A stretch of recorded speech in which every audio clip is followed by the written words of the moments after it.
প্ৰজাতিৰ মাছ মগৰ হৈ আহিছো নবলক্ষম কুৰ্বাঞ্চ 9 লক্ষবাৰ আমি বিভিন্ন প্ৰজাতিৰ উভচৰ প্ৰাণী কাছৰ দৰে জন্ম ধাৰণ কৰি আহিছো 30 লক্ষ পশু নাম 30 লক্ষবাৰ আমি বিভিন্ন প্ৰজাতিৰ বাঘ সিংহ কুকুৰ শিয়াল মেকুৰী গাহৰি হৈ আহিছো 10 লক্ষ পক্ষী নাম 10 লক্ষবাৰ আমি প্ৰত্যেকেই বিভিন্ন প্ৰজাতিৰ চৰাই চিৰিকটি হৈ আহিছো 70 লক্ষ বানৰা 4 লক্ষবাৰ আমি প্ৰত্যেকে বিভিন্ন প্ৰজাতিৰ বান্দৰৰ জন্ম পাইছো 2 লক্ষ অৰ্ধমানৱ হিতাহিত জ্ঞানশূন্য 2 লক্ষবাৰ হিতাহিত জ্ঞানশূন্য অৰ্ধমানৱ চিম্পাঞ্জিৰ দৰে জন্ম ধাৰণ কৰি আহিছো তথৌ মনুষ্যত্ব প্ৰাপ্য ততঃ কৰ্মাণি সাধে তাৰ পিছতে সৌভাগ্যক্ৰমে পুণ্য অৰ্জন কৰি মানুহ নামৰ উপাধিটোলৈ প্ৰমোচন পাইছো মানুহ নামৰ উপাধিটোলৈ প্ৰমোচন পাই আজিৰ দৰে যদি সংঘবদ্ধভাৱে ভাগৱত শুনে তেতিয়া হলে প্ৰথমে দহিব পাতেকছয় প্ৰথমতে আমাৰ পাপবিলাক নাইকিয়া কৰিব কৰাইবে মহা পুণ্য অদ্ভুত পুণ্য আহিব মিলাইবে বিষয়ৰ প্ৰতি আমাৰ আসক্তি শূন্য হ'ব কৃষ্ণত পুৱাইবে প্ৰেম ভগতি কৃষ্ণ কথা শুনিবলৈ আগ্ৰহ বাঢ়ি যাব উপজাইবে অতি বৈষ্ণৱ জ্ঞান আমি যে সব ঈশ্বৰৰ সন্তান বুজি পাব মায়াকো দহিয়া কৰৈ নিজন আপোন পৰ উচ্চভাস ভাববোৰ নাইকিয়া হ'ব চৈতন্যময় পূৰ্ণানন্দ হৰি থৈবন্ত তেন্তে এৰে একে কৰি যিখন ঘৰৰ পৰা আহিছো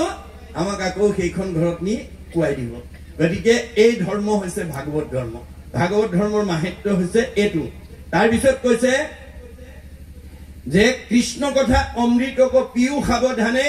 কৰিও যতন যাবে নতু চাৰে প্ৰাণে যে কৃষ্ণ কথা আমি সাৱধানেৰে শুনিব লাগে আপোনালোকে আজি সকলোৱে কৃষ্ণ কথা শুনিবলৈকে আহিছে কিন্তু সাৱধানতা যদি নহয় আপোনালোকে 100% পুণ্য নাপাবও পাৰে মনত ৰাখিব কথাটো আমাৰ ভগৱন্তই ইয়াৰ ৰহস্য এটা অৰ্জুনক কৈছে সখা অৰ্জুন আজি এই মদাৰখাত মানে প্ৰাথমিকে ৰূপালী জয়ন্তী মহোৎসৱৰ লগত সংগতি ৰাখি ভাগৱত পাঠ ব্যাখ্যা অনুষ্ঠান অনুষ্ঠিত কৰি যিসকল ভকত বৈষ্ণৱ আজি ভাগৱত শুনিবলৈ আহিছে সবেই যদি একান্ত মনে শুনি দিয়ে সবকে যদি সমান পুণ্য দি পেলাই মই বৈকুণ্ঠলৈ পঠাই দিব লাগে তেতিয়া মদাৰখাত গাঁৱত মোৰ মায়াৰ বজাৰখন বন্ধ হৈ যাব মই জীৱবিলাকক লৈহে আনন্দ কৰি আছো গতিকে ইয়ালৈ অহা কাৰোবাক মোৰ মায়া নামৰ শক্তি এটাৰ দ্বাৰা ভাগৱত শুনাৰ পৰা অন্য বনস্ক কৰি দিম ৰীতে হঠাং ইয়ত প্ৰতিয়েত ন প্ৰতিয়েত চ আত্মানি তৎ অবিদ্যাত্মানো যথা য়াৱাসো ইথাহাতমহ ভগৱানৰ মায়া নামৰ শক্তি এটাৰ দ্বাৰা আপোনাৰ কাৰোবাক অন্য বনস্ক কৰি দিব ঘৰত এৰি থৈ অহা কামকেইটা কথা ভবাই দিব চাহ তামোল খোৱাৰ কথা ভবাই দিব গ্ৰাম্য কথা পতাই দিব ইত্যাদি ইত্যাদি আৰু বাস্তৱ যদি চাই একেখন স্কুলৰে 10ম মানৰ শ্ৰেণীৰ ছাত্ৰ ছাত্ৰী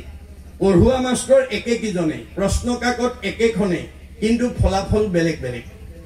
একেখন স্কুলৰে একে 10ম মান শ্ৰেণীৰ ছাত্ৰ একেকিজন মাষ্টৰে পঢ়ুৱা একেখন প্ৰশ্ন উত্তৰ লিখি কোনোবাই ষ্টেণ্ড কৰে কোনোবাই ডিষ্টিংচন পায় কোনোবাই ষ্টাৰ পায় কোনোবাই লেটাৰ কোনোবাই ফাৰ্ষ্ট ডিভিজন কোনোবাই সেকেন্ড ডিভিজন কোনোবাই থাৰ্ড ডিভিজন কোনোবাই ফেল কৰে ৰহস্য ক'ত এই ৰহস্য জানিবৰ কাৰণে ভাগৱত শুনিবলৈ আহিব লাগে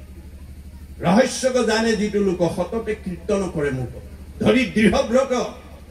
কৰি যত্ন সদায় ধন টকা পইচা চিন্তা কৰি আছো সদায় মানে গৰুৱা কাম কৰিছো আজি কিমান ভাগ্যৰ মূৰত ভকতৰ সংগত বহি স্বাদত অমৃতময় পৰম আনন্দ ৰস পান কৰি জন্ম জন্মান্তৰ কাৰণে পুণ্য সঞ্চয় কৰিব অক্ষয় পুণ্য সঞ্চয় আজি আৰু মই অন্য চিন্তা নকৰো যামেই এই বুলি আগবাঢ়ি আহিব লাগিব আহি একান্ত মনে শুনিব লাগিব আজি আমাৰ সেই ৰহস্যটো নজনাৰ কাৰণে একেখন স্কুলৰ 10ম মানৰ ছাত্ৰীৰ পৰীক্ষাৰ ফলাফল ভিন্নতা হয় এই কাৰণে দাৰ্শনিক পণ্ডিতে কৈছে more you read more you learn ছাত্ৰসকলৰ ভিতৰত যিবিলাকে বেছি অধ্যয়ন কৰিব সি বেছি জ্ঞান লাভ কৰিব মধ্যম পঢ়াজনে মধ্যম জ্ঞান লাভ কৰিব কম পঢ়াজনে কম লাভ কৰিব গতিকে অধ্যয়নৰ ওপৰতে তেওঁলোকৰ ফলাফলটো নিৰ্ভৰ কৰিব এই কাৰণে বেদত কৈছে ছাত্ৰানাং অধ্যয়নং তপ গতিকে ছাত্ৰ জীৱনৰ অধ্যয়নটোৱে হ'ব লাগিব তপস্যা আজি ভাগৱত শুনিবলৈ অহা সকলৰ ভাগৱত শুনাটোৱে একমাত্ৰ লক্ষ্য হ'ব লাগিব আৰু কেনেকৈ শুনিব লাগিব অৰ্জুনক বেছ কৰি কৈছে হে অৰ্জুন জীৱনৰ যিটো মুহূৰ্তত যিটো শুভক্ষণত তুমি সাধুৰ সংগত বহি মোৰ নিৰ্মল কথা একান্ত মনে শুনিবা সিমানে তুমি যিমান শ্ৰদ্ধাৰে শুনিবা দুগুণ পাপৰ পৰা তুমি নিজক মুক্ত কৰিব পাৰিবা যদি অন্যমনস্ক হৈ শুনা তেতিয়া হলে তুমি নিজক এগুণ পাপৰ পৰাহে মুক্ত কৰিব পাৰিবা অপৰম মংগল নাম যিপোনো শ্ৰদ্ধায়ে শুনৈ হৰৈ পাপ তাহাৰ দুগুণ অনিচ্ছাত এক গুণ শ্ৰদ্ধাত দুগুণ নাম এহি মতে বুজিবা অৰ্জুন অৰ্জুনক মাত্ৰ বেছকেছ আমাক কৈছে আজি আপোনালোকৰ ইয়াত আমি যদিও একেটা লক্ষ্য আহিছো সবৰে নম্বৰ সমান নহবও পাৰে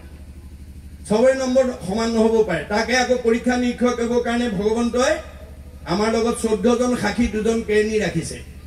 14 ভুৱনে লোক আছে যত মানে সবাহাৰে ন্যায় নীতি দেখে বিদ্যমানে চিত্ৰগুপ্ত নামে 2 লিখকৰ নিৰ্ভয় সবাহাৰে পাপ পুণ্য তেৰেজ কৰে গুপুত পাপক গুপ্ত লিখকে লিখয় দেখা মানে পাপ চিত্ৰ লিখন্ত নিশ্চয় 14 জন সাক্ষী আৰু ঠাকুৰৰ লগত ভান্দিবে নোৱাৰে পাপ পুণ্য আছে যত আমাৰ লগত 14 জন সাক্ষী ৰাখিছে দেৱতা চকুৰ লগত সূৰ্য দেৱতা কাণৰ লগত দগদিক পাল নাকৰ লগত অশ্বিনী কুমাৰ মুখৰ লগত অগ্নি দেৱতা জিভাৰ লগত বৰুণ দেৱতা ছালৰ লগত বায়ু দেৱতা হাতৰ লগত ইন্দ্ৰ দেৱতা ভৰিৰ লগত বিষ্ণু দেৱতা আমাৰ ভৰিত বিষ্ণু থাকে কাৰণে আমি ভৰিত সেৱা কৰো গুজ্জৰ লগত মিত্ৰ দেৱতা লিংগৰ লগত প্ৰজাপতি বুদ্ধিৰ লগত ব্ৰহ্মা চিত্তৰ লগত বাসুদেৱ মনৰ লগত চন্দ্ৰ অহংকাৰ লগত ৰুদ্ৰ এই 14 জন সাক্ষী দেৱতা আমাৰ লগত ৰাখিছে আৰু 2 জন কেৰণী চিত্ত আৰু গুপ্ত চিত্তই দেখা পাপ লিখে গুপ্তই নেদেখা পাপ লিখে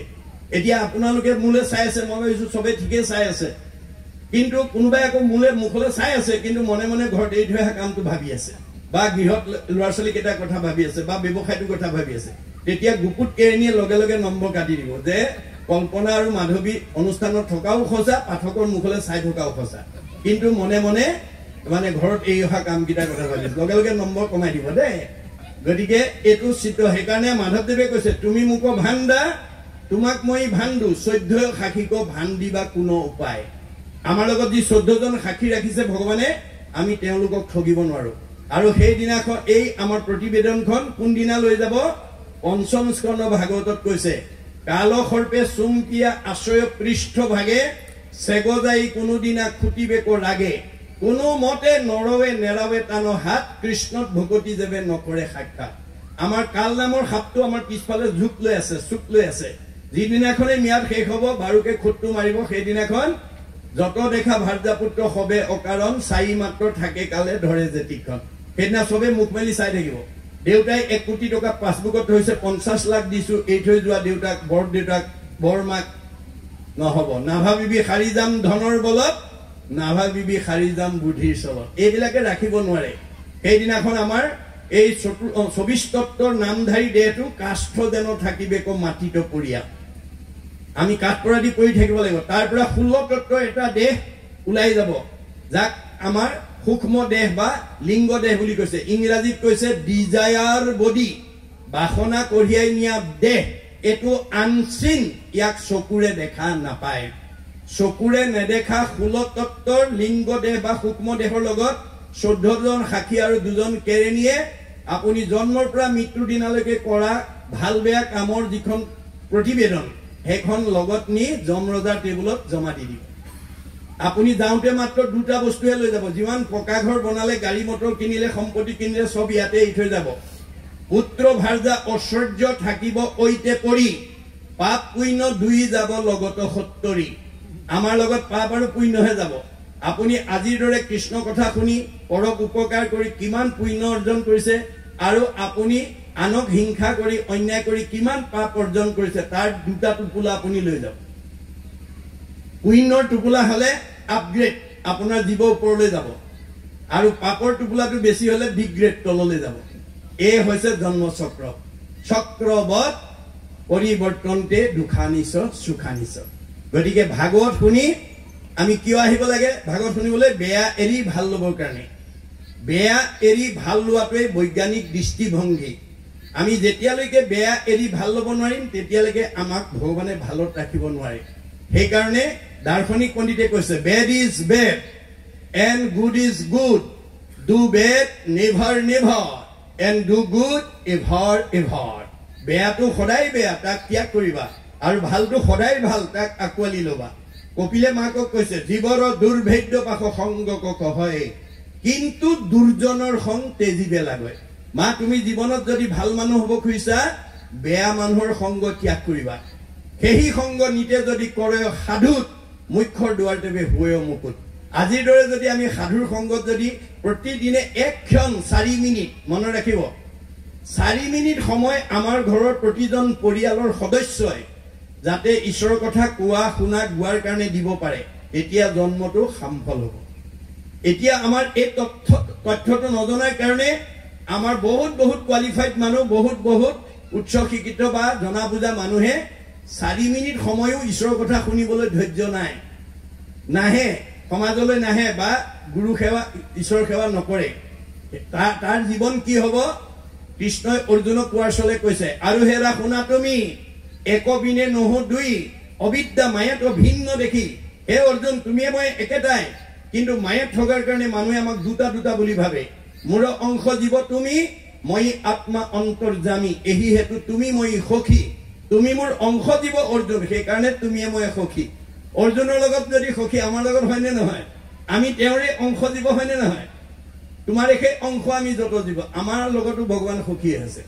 এই কাৰণে অৰ্জুনক কোৱাৰ চলে আমাক কৈছে সাৰথীৰ কহু ভেদ লোৱাটাৰ কৰিছে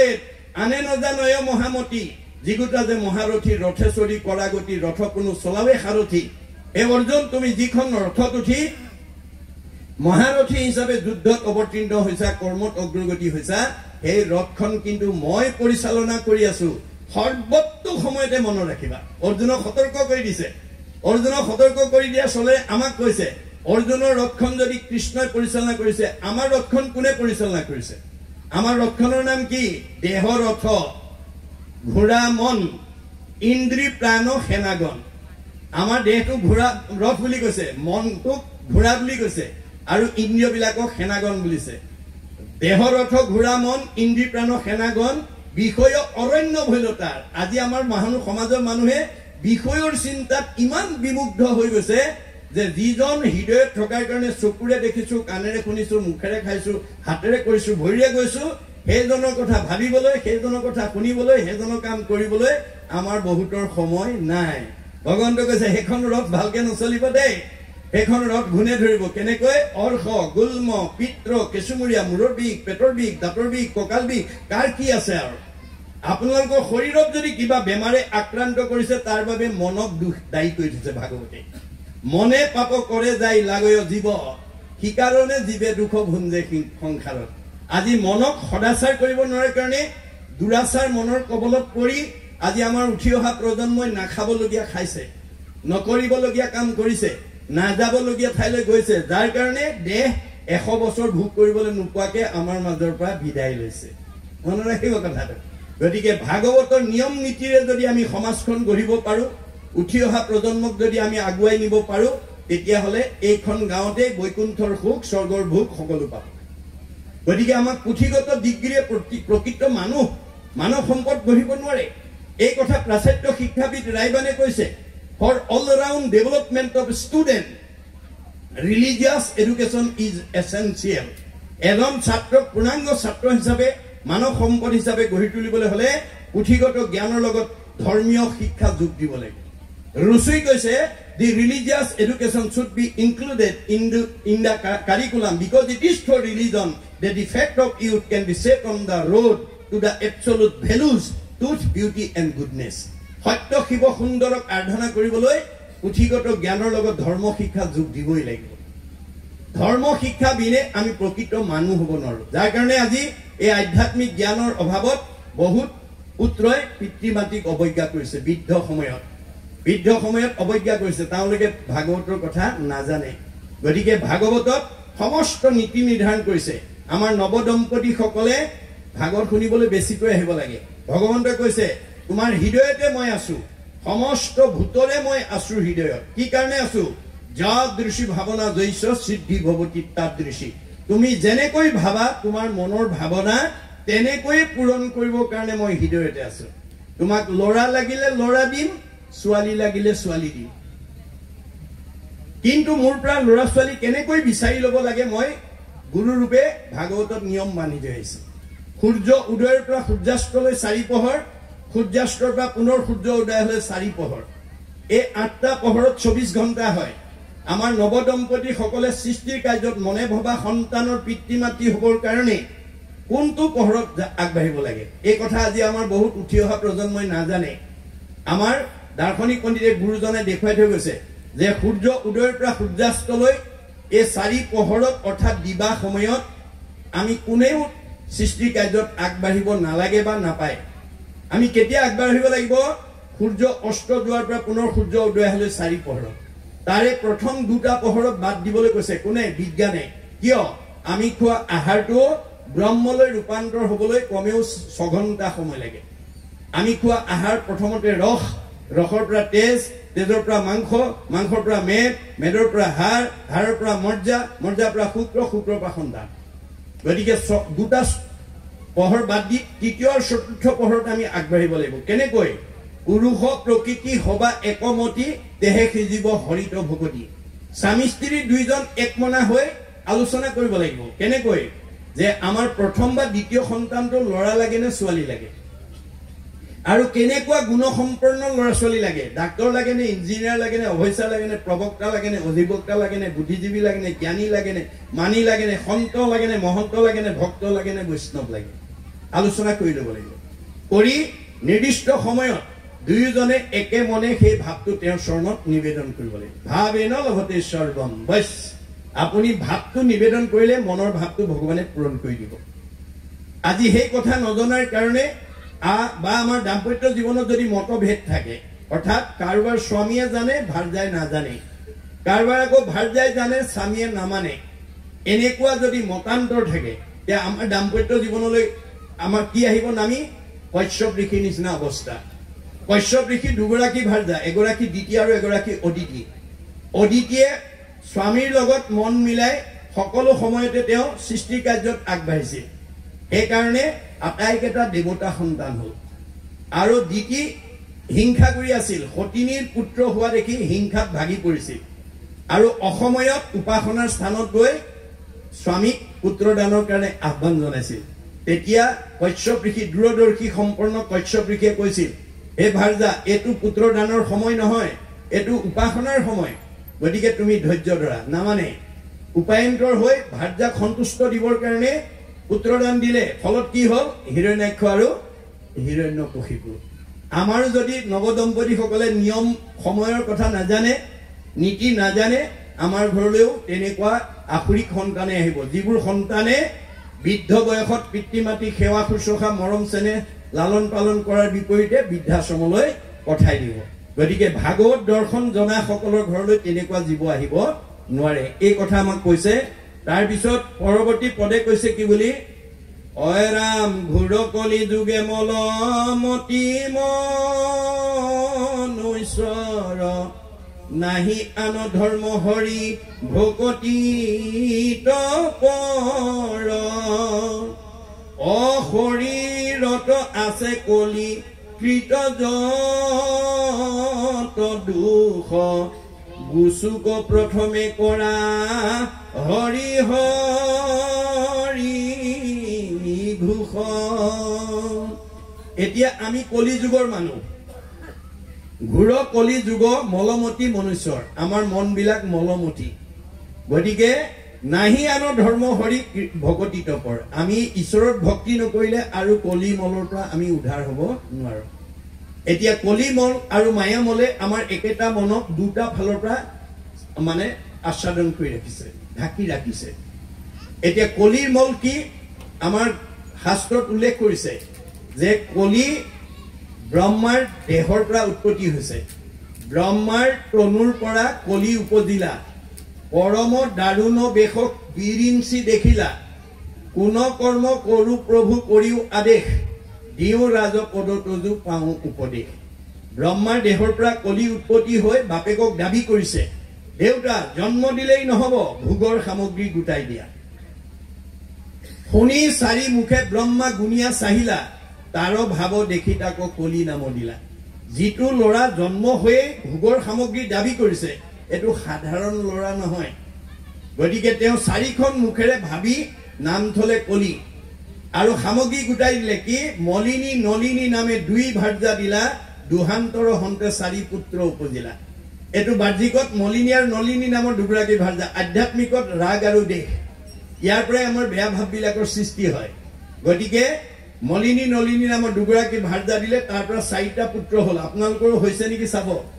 পুত্ৰকেইটাৰ নাম কি কাম ক্ৰোধ লোভ মোহ চাৰি পুত্ৰ জাত গৰ্ব অহংকাৰৰ দুই মন্ত্ৰী যে সাক্ষাৎ কাম ক্ৰোধ লোভ মোহ হল কলিৰ চাৰিটা পুতেক গৰ্ব আৰু অহংকাৰ হল বুদ্ধি দিয়া মন্ত্ৰী দম্ভ দেশ ইৰিখা অসূয়াক চাৰিজন সেনাপতি পাতি দিলা ব্ৰহ্মাৰ বচন এইকেইজনক সেনাপতি আগ্ৰনোৱা হিংসা পৈক্ষন্য ইৰিখা মদ মৎসৰ লহকৰ পাতি দিলা কলি দ্ৰুমদক এইকেইটাক লগৰীয়া পাতি দিলে এই সেই কলিৰ পৰিয়ালত 16 জনীয়া সদস্য ক'ত থাকে মনৰ লগত থাকে এই 16 জন তৰিবে নোৱাৰে লোক এহিখে কাৰণ আপোনাৰ ডেকালৰে হওক গাবৰ ছোৱালী হওক বুৱাৰীয়ে হওক খাহুৱে হওক পিতৃয়ে হওক মত্ৰীয়ে হওক যাৰ মনত কলিৰ এই বেয়াকেইটা গুণে একফালে মানে আচ্ছাদন কৰি ৰাখিব সি সৎ চিন্তা সৎ কৰ্ম ঈশ্বৰ ভক্তি কৰিব নোৱাৰিব এটো হল কলিমল মায়ামলেও আমাৰ আনটো মনত আন সাইডত ঢাকি ৰাখিছে কেনেকৈ মায়াৰো 16টা পুত্ৰ অৰ্থাৎ 16টা বেয়া গুণ কি গুণ আছে দম্ভ দৰ্প পৰ নিন্দা অভিমান তিৰস্কাৰ লোভ মোহ কাম ক্ৰোধ গৰ্ব অহংকাৰ হিংসা কামনা আশা হঠ বেভিচাৰ এই 16 গোটা পুত্ৰ জানিবা মায়া ক'ত থাকে মনৰ লগত থাকে এই 16 জন তৰিবে নোৱাৰে লোক এহিহে কাৰণ এই 16টা 32টা বেয়া গুণে যাৰ মনত অৱস্থান কৰিব সেই মনৰ মানুহে কেতিয়াও সৎ কৰ্ম সৎ চিন্তা ঈশ্বৰৰ ভক্তি কৰি মুক্তি লাভ কৰিব নোৱাৰিব এতিয়া এই মলৰ পৰা আমাৰ উদ্ধাৰ হোৱাৰ পথটো কপিলে মাকক কৈছে মা মনশুদ্ধি আদি কৰি যতেক আছয় সৎসংগ সবাৰো মূল জানিবা নিশ্চয় যেনেকৈ এখন কাপোৰৰ মলি গুচাবলৈ চাবোন চাৰ্ফ ব্যৱহাৰ কৰিব লাগে তেনেকৈ তোমাৰ মনৰ পৰা কলিমল আৰু মায়ামলৰ পৰা মুক্ত হ'বলৈ সাধুৰ সংগলৈ যাব লাগে আজিৰ দৰে সাধুৰ সংগলৈ নাহিলে আপোনাৰ মন কেতিয়াও পবিত্ৰ নহয় সাধু কাক বোলে মূৰ শুনিৰ মল কথা কহন্ত শুনন্ত যি মানুহে ৰাতিপুৱা শুই উঠাৰ পৰা গধূলা শুৱালৈকে ভগৱানৰ কথা কয় বা শুনে মত মন দিয়া হবে তাপ এৰাৱন্ত আৰু মত মনোযোগ দি যি মোৰ সৃষ্ট তিনিটা তাপ আদি ভৌতিক আদি দৈবিক আধ্যাত্মিক তাপৰ পৰা নিজক মুক্ত কৰি ৰাখে তাকে হে বুলিও সাধু জানিবাহা আই তাৰাৰ সংগক তুমি পাৰ্থিবা সদায় এই গুণবিশিষ্ট মানুহ আমি 24 ঘণ্টাত লগ পাবৰ কাৰণে মাধৱদেৱৰ দৰে ৰাতিপুৱা সাৰ পায়ে হাত দুখন বুকলৈ আনি প্ৰাৰ্থনা কৰিব লাগে কিপাৰ সাগৰ দেৱকী নন্দন পুৰিও মনৰ কাম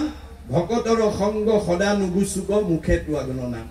আপোনাৰ ঘৰলৈ বা আপোনাৰ জীৱনত এজন ভাল মানুহ পাবলৈ আপুনি ভগৱানক আবেদন কৰিব লাগিব আৰু তেতিয়াহে আপুনি পাব ভাবেন লভতে সৰ্বম ভাবেন দেৱ দৰ্শনম ভাবেন লভতে পৰম জ্ঞানম তস্মা ভাব অৱলম্বন আপুনি এটা ভাল কাম কৰিবলৈ ভাল চিন্তা কৰিবলৈ ভাবিব লাগিব আজি হয়তো মদাৰখাত প্ৰাথমিকতকৈ উচ্চৰে পাজৰে বহুত ডাঙৰ ডাঙৰ গাঁও থাকিব পাৰে বহুত উন্নতি মানে শিক্ষা বিদ্যা থকা উন্নত গাঁও থাকিব পাৰে কিন্তু এনে ধৰণে একাধিক্ৰমে এটা অনুষ্ঠানৰ ৰূপালী জয়ন্তী উদযাপন বহুতে হয়তো কৰিব নোৱাৰিবও পাৰে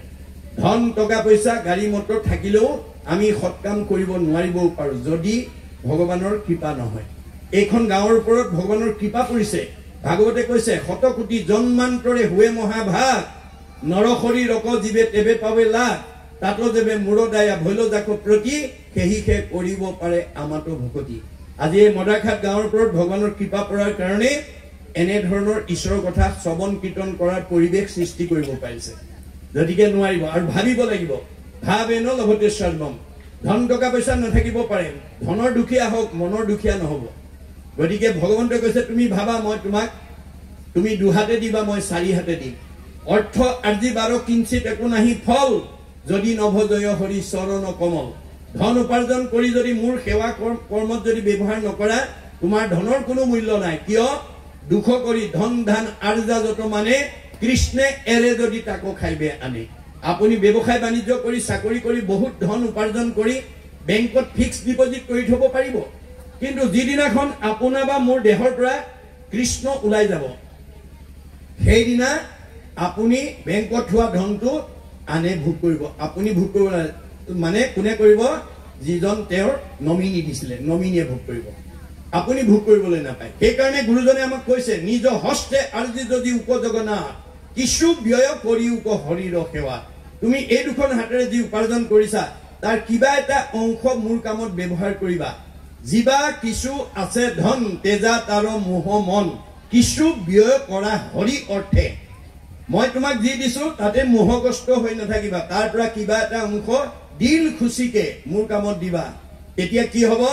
তেবে সে ভকতি বাঢ়ে মাধৱত প্ৰেম সৰে তেবে ধন নাযায় তাৰ ব্যৰ্থে আজি মাদাৰঘাট প্ৰাথমিকৰ ৰাইজে এই দুদিনীয়া কাৰ্যসূচী সফল ৰূপায়ণৰ কাৰণে বহুতে দান বৰঙণি দিছে শক্তি অনুসাৰী কোনোবাই 10,000 5,000 2,000 কোনোবাই চাহ তামোল দিছে কোনোবাই জলপান কোনোবাই অন্ন আগবঢ়াইছে দেখাত খৰচ হৈছে আচলতে জমা হৈছে ভাগৱতত কৈছে ভগৱানে এক গুণ লগাইলে অনন্ত গুণ হয় নাজানি মুগুদ হবে ধন সাঞ্চিত হয় মোৰ কামত এগুণ লগালে মই তোমালোকক অনন্ত গুণ দিম তুমি দুহাতে দিবা মই চাৰি হাতে দিম তুমি কিমান চপাবা এই কথা বুজি নোপোৱা সকলে মোৰ কামত দিবলৈ ইচ্ছা নকৰে ফলত কি হয় হাকত নেখাই লোন পিটিকাত যায় 3 গুণ ভগৱানৰ কামত অৰ্থাৎ সৎ কামত যি খৰচ নকৰে বেয়া কামত তেওঁ বহুত টকা খৰচ কৰাই দিব এই কথা ভাগৱতত উল্লেখ কৰিছে ধন খাঞ্চি যিটো বৈষ্ণৱ বিষ্ণু বৈষ্ণৱক নেদৈ গৃহাগত ভইলে তাক নাই বুলি খেদৈ মাধৱৰ নামলৈ বৈষ্ণৱ বোলাৱে হেনয় জনক দণ্ড দিয়ন্ত মাধৱে আজি আদৰণী সমিতিৰ বাপ সকলেহে জানিব কোনে কোনে ঘূৰাই পঠিয়াইছে গতিকে যিজনে ঘূৰাই পঠিয়াইছে তেওঁ বৈষ্ণৱেই হওক বা অবৈষ্ণৱেই হওক তেওঁক মই দণ্ড কৰিমেই এনেকৈ নহি সুৰে নেই নহি অগ্নিয়ে দহয় নহি দণ্ড বন্ধ হুয়া ৰাজাই লয় তাৰ ধনটো হয় চুৰ ডকাইত উগ্ৰপন্থীৰ দ্বাৰা নিম নহয় আকস্মিক দুৰ্ঘটনা বেমাৰ আজাৰ হৈ ডাক্তৰে খাব নহয় কাজিয়া পেচাল লাগি কেছ মামলা লাগি পুলিচে খাব আৰু সীমানতো মই ৰেহাই নিদিও হা ধন বুলি পাছে কান্দেৰাও বান্ধি ঘৰে ঘৰে ভিক্ষা মাগে কৃষ্ণ কৃষ্ণ বুলি মই দিয়া ধন থাকি যদি মোৰ কামত ব্যৱহাৰ কৰিব নাজানে তেওঁক মই পিছৰ জন্মত ভিক্ষাৰী কৰি পঠিয়াই দিম আৰু মোৰ নাম লৈ ভিক্ষা খুজিলেহে তেওঁ সেই অপৰাধৰ পৰা মুক্ত হ'ব পাৰিব এতিয়া আপোনালোকে গাড়ীয়ে মটৰে ট্ৰেইনত গ'লে দেখিব যি জনগোষ্ঠীৰে ভিক্ষাৰী নহওক সদায় ভগৱন্তৰ নাম লৈ ভিক্ষা খোজে এয়া ভাগৱতৰ দৰ্শন গতিকে ভগৱন্তই কৈছে যে তুমি এগুণ দিলে মই অনন্ত গুণ দিম মই ভকতৰ ধাৰ নেখাওঁ এই উদাহৰণ মই দ্ৰৌপদী ক্ষেত্ৰত দেখুৱাই থৈ আহিছো আপোনালোকে জানে দ্ৰৌপদী মানে কৃষ্ণৰ 16,108 গৰাকী ভাৰ্যা তাৰ ভিতৰত 8 গৰাকী সবতকৈ বেছি ধুনীয়া কৃষ্ণই বাকি সকলতকৈ 8 গৰাকী অষ্টমহিষী বুলি কয় 8 গৰাকীক অলপ বেছি ভাল পায় কিন্তু তেওঁলোক 8 গৰাকীতকৈ আকৌ দ্ৰৌপদীক বেছি ভাল পায় এই কথাটো জনাৰ পিছত 8 গৰাকী মনত খুব যে আমি ইমান ধুনীয়া ধুনীয়া 8 গৰাকী থাকোতে এও আকৌ মানে দ্ৰৌপদীকো ভাল পায় এতিয়া কোনে কি ভাবে সব ভগৱানে জানে সবৰে হৃদয়তে আছে মই কিয় দ্ৰৌপদীক ভাল পাওঁ এই কথাটো যদি বাস্তৱ উদাহৰণৰ দ্বাৰা এওঁলোকক যদি মই দেখুৱাই দিব নোৱাৰো অনাগত দিনত এওঁলোকে এই কথালৈ মোৰ ওপৰত খুব কৰিব জেদ কৰি থাকিব গতিকে তেওঁ 8 গৰাকীক সংস্কাৰ কৰাৰ উদ্দেশ্যে তাৎক্ষণিকভাৱে এটা কৰ্মাচনী যুগুত কৰি অস্ত্ৰ পৰিচালনা কৰি আছে আৰু দ্ৰৌপদীক আমন্ত্ৰণ জনাইছে অস্ত্ৰ পৰিচালনা কৰি থাকোতে হঠাৎ অস্ত্ৰ লাগি আঙুলিত কাটি তেজ ওলাবলৈ ধৰিলে কৃষ্ণৰ আঙুলিৰ তেজ ওলোৱা দেখি 8 গৰাকীয়ে ফটা কাপোৰ বিচাৰি ভিতৰ সোমাল সেই সময়তে দ্ৰৌপদী আহি তেওঁৰ সন্মুখত উপস্থিত হ'ল আৰু কৃষ্ণৰ আঙুলিৰ তেজ ওলোৱা দেখি তেওঁ অকণো অপেক্ষা নকৰি পিন্ধি যোৱা শাৰীখনৰ আঁচল এটা ফালি তৎক্ষণাৎ কৃষ্ণৰ আঙুলি বান্ধি তেজ ৰাখি দিলে বাকি 8 গৰাকীয়ে ফটা কাপোৰ লৈ আহি দেখে দ্ৰৌপদীয়ে আঙুলি বান্ধিলে এওঁ ভালেতো এওঁক ভাল পায় এদিনাহে বুজি পাইছে কিয় ভাল পায় অৰ্থাৎ কৃষ্ণ দৈহিকভাৱে নহয় ভক্তিত ভাল পায় তেওঁলোক সংস্কাৰ হৈ গ'ল কিন্তু দ্ৰৌপদী এটুকুৰা বস্ত্ৰ ধাৰ লাগিল গতিকে এটুকুৰা বস্ত্ৰৰ ধাৰ অনন্ত বস্ত্ৰৰূপে পৰিশোধ কৰি জগতলৈ আদৰ্শ এৰি থৈ গৈছে কোনদিনা ৰজস্বলা অৱস্থাত যিদিনাখন দুশাসনে চুলিত ধৰি ৰাজসভালৈ আনি বস্ত্ৰ হৰণ কৰিছিল সেইদিনাখন বস্ত্ৰৰ ধাৰ বস্ত্ৰৰে পৰিশোধ কৰি দ্ৰৌপদীক ৰক্ষা কৰিছিল দ্ৰৌপদীক যদি দিয়ে আমাক নিদিব কিয় এই বিশ্বাস আমাক লাগিব গতিকে আমাৰ দাৰ্শনিক পণ্ডিত কৈছে to be faithful to your land and land will be faithful to you. আপুনি মাটিডৰাক বিশ্বাস ৰাখি খেতি কৰিবলৈ শিকক, মাটিডৰাই কেতিয়াও আপোনাৰ বিশ্বাস ভংগ নকৰে। তেনেকৈ আমি ঈশ্বৰক বিশ্বাস কৰি আমি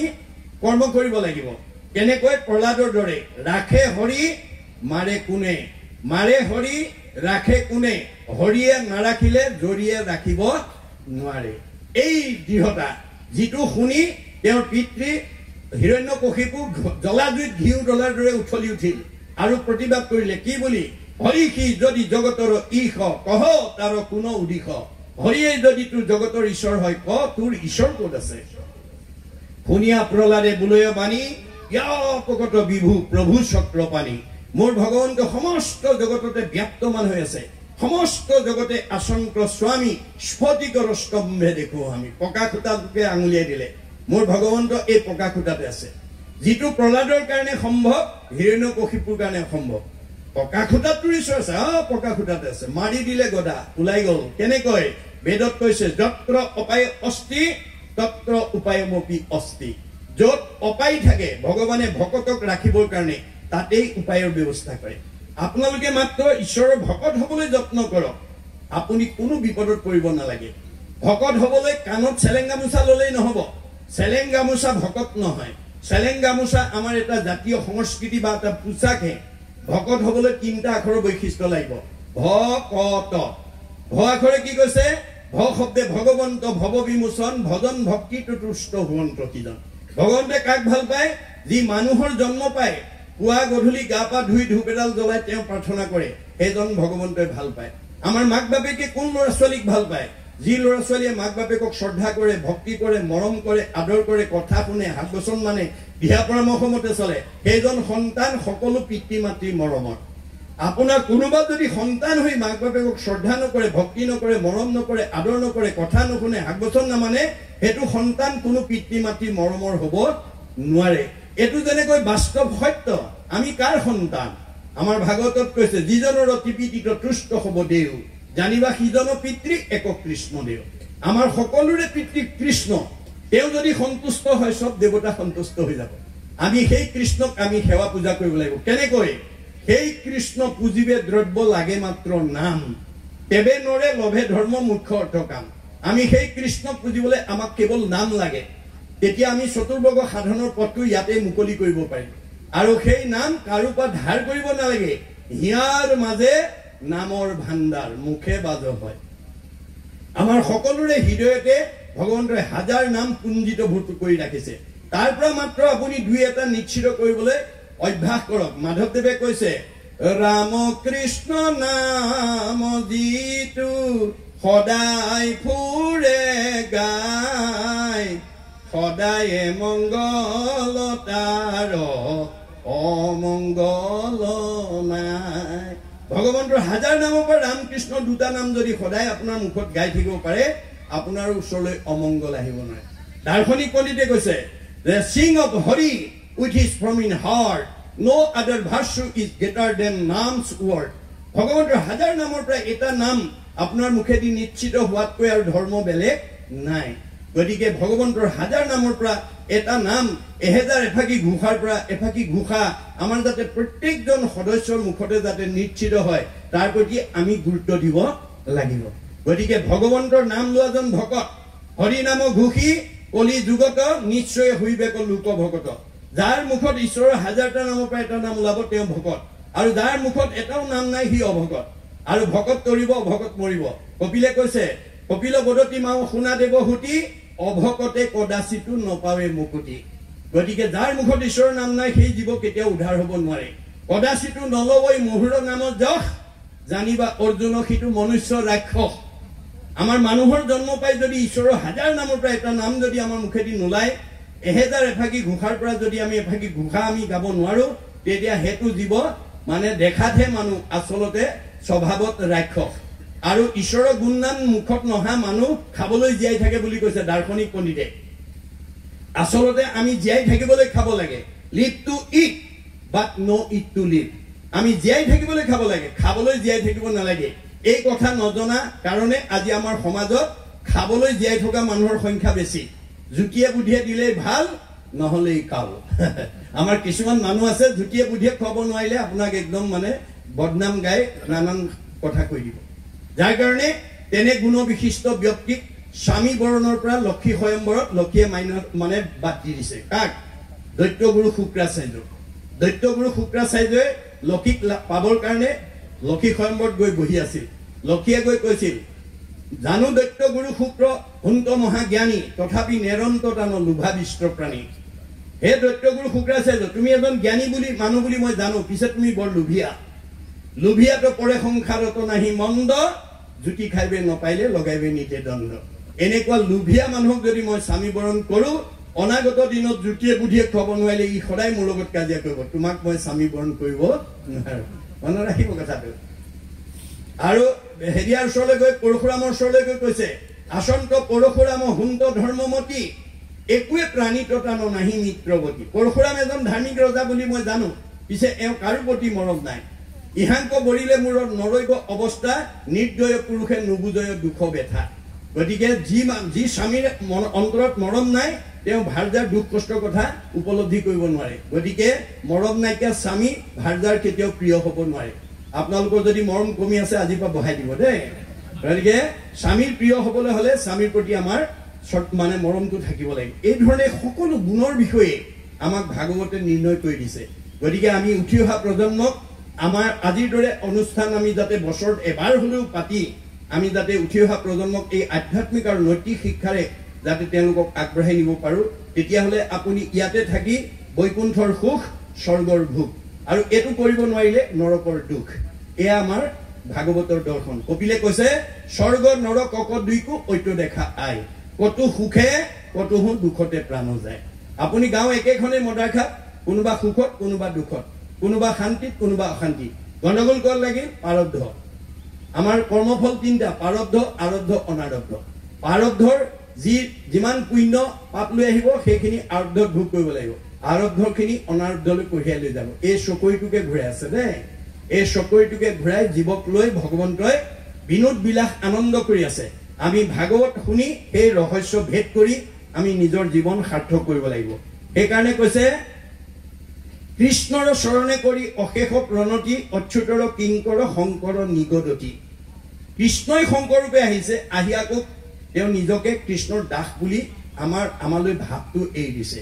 অৰ্থাৎ দাস্যত্ব ভাৱ আমি সমাজত নিজক প্ৰতিষ্ঠা কৰিবলৈ হ'লে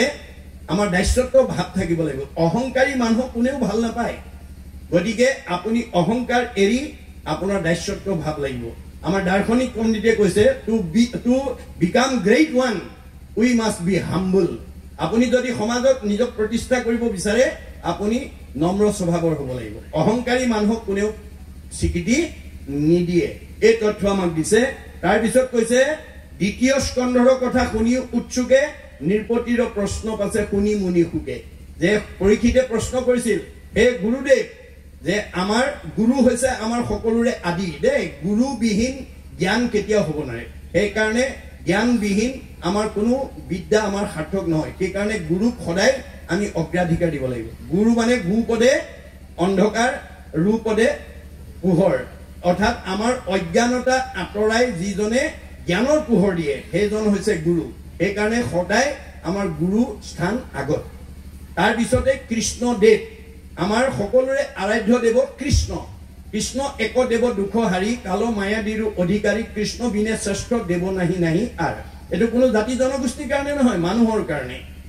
তাৰ পিছতে তেওঁৰ নাম তাৰ পিছতে আমাৰ ভকত এই চাৰি বস্তু এই চাৰি গুণ যেতিয়া আমি আয়ত্ব কৰিম আমি এই সংসাৰৰ পৰা উদ্ধাৰ হ'ব পাৰিম এই তথ্য আমাক দিছে কৃষ্ণপদ পংকজক হৃদয়ত ধৰি দিলন্ত সিদ্ধান্ত তাংক সাধুৰ বাদ কৰি মৃয়মান মানুহে কি কৰিলে এই মায়াময় সংসাৰৰ পৰা উদ্ধাৰ হ'ব এই প্ৰশ্ন আছিল শুকৰ পৰীক্ষিতৰ আৰু পৰীক্ষিতে এই প্ৰশ্ন উত্তৰ দিবলৈ যাওঁতে তেওঁ প্ৰথমতে কি কৰিছিলে যে কৃষ্ণপদ পংকজক হৃদয়ত ধৰি আপুনি কোনোবা বিষয়ত অভিজ্ঞ হ'ব পাৰে আপোনাৰ জ্ঞানপুষ্ট হ'ব পাৰে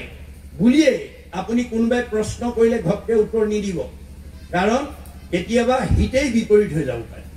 আপুনি যদি ভাবি চিন্তি উত্তৰ নিদিয়ে আপোনাৰ হিতেই কেতিয়াবা বিপৰীত হৈ যাব পাৰে সেইকাৰণে আমাক ভাগৱতে কৈছে তুমি কোনোবাই প্ৰশ্ন কৰিলে বুলিয়ে তোমাৰ অভিজ্ঞতা বা জ্ঞানৰ পুষ্ট বুলিয়ে তুমি হঠাতে উত্তৰটো নিদিবা অকমান ঈশ্বৰক আৰাধনা কৰিব যে প্ৰভু প্ৰশ্নকৰ্তাৰ যথোচিত উত্তৰ দি মই যাতে প্ৰশ্নকৰ্তাৰ মনৰ সংশয়টো দূৰ কৰিব পৰাকৈ তুমি হৃদয়স্থিত হোৱা তুমি যেন কৰাইবা হাছান হৃষিকে কৰিব তেনয় এতিয়া শুকদেৱে গোটেই ভাগৱত জানে কিন্তু পৰীক্ষিতে প্ৰশ্ন কৰাৰ লগে লগে নিজাববীয়াকৈ উত্তৰ দিয়া নাই কি কৰিছে যে কৃষ্ণপদ পংকজক হৃদয়ত ধৰি দিলন্ত সিদ্ধান্ত তাংক সাধু প্ৰথমতে কৃষ্ণক চিন্তা কৰি লৈছে আৰাধনা কৰি লৈছে কাৰণ আমাৰ কৃষ্ণ হৈছে সকলোৰে আমাৰ পিতৃ তেওঁ আমাক পৰিচালনা কৰি আছে তেওঁক এৰি আপুনি কোনো কাম কৰিবলৈ নাযাব সকলো তেওঁক অৰ্পণ কৰিব যত ধৰ্ম কৰ্ম কৰা কৃষ্ণটো অৰ্পণ তেবে অপ্ৰয়াসে সিজিবেক প্ৰয়োজন তেতিয়া আমি প্ৰয়োজনৰ সাধন কৰিব পাৰিম ধন্য নৰপতিমতি উত্তম তোমাৰ পুচিলাহা যিটো কথা সংসাৰৰ দেখাৰ যে তোমাক তুমি ধন্যবাদৰ পাত্ৰ তুমি হাৰ প্ৰশ্ন কৰিছা যিটো প্ৰশ্ন উত্তৰ দিলে জগতৰ উপকাৰ হ'ব মুখ্যৰ সাধন ইটো জগতৰে হিত লভিলা মুকুতি যিটো তাহাৰো বাঞ্ছি তুমি জগতৰ মানে মুখ্য পদ সাধনৰ কাৰণে জগতৰ উপকাৰ হোৱাকৈ তুমি প্ৰশ্নটো কৰিছা